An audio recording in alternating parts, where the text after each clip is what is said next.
7.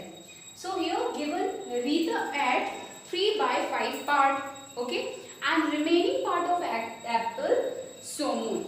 So what? Remaining part, how can you find remaining part? Look at this. 5 is part of apple. 5 part. There is only 5 part. Now 5 minus 3 because Rita ate 3 part. So what left?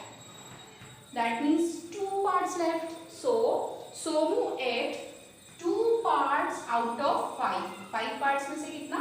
Out of 5, 2 parts he ate. So this is the answer. Somu ate. Now large share. Who is the larger share? Simple. If the denominator is same, 5 and 5, we can easily say Rita ate largest, like large part. So 3 upon 5 minus 2 upon 5, you will get 1 upon 5. That means Rita ate 1 upon 5 more than Somu eaten. So this is the question number 7.